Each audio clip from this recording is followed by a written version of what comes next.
14 March 2025 একদম কোটি কোটি টাকার 500 টাকার নোটের বান্ডিল কিন্তু উদ্ধার হচ্ছে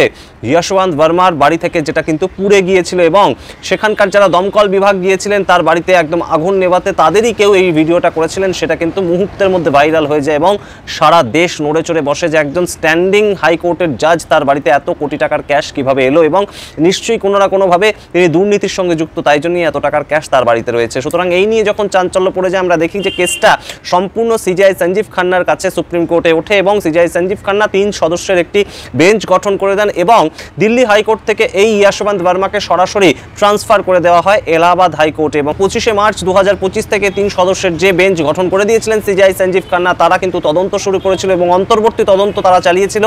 গত 4 মে 2025, অর্থাৎ এই তদন্তের রিপোর্ট কিন্তু সিজিআই সঞ্জীব খান্নার কাছে এই 3 সদস্যের যে বেঞ্চ তারা কিন্তু জমা দেয় 5ই মে। কিন্তু যে রিপোর্ট সূত্র মারফত বেরিয়ে এসেছে তাতে কিন্তু সরাসরি যশবন্ত বর্মাকে ইনডাইরেক্ট করা হয়েছে, অর্থাৎ একদম সরাসরি যশবন্ত বর্মাকে কিন্তু দোষী সাব্যস্ত করেছে তারা এবং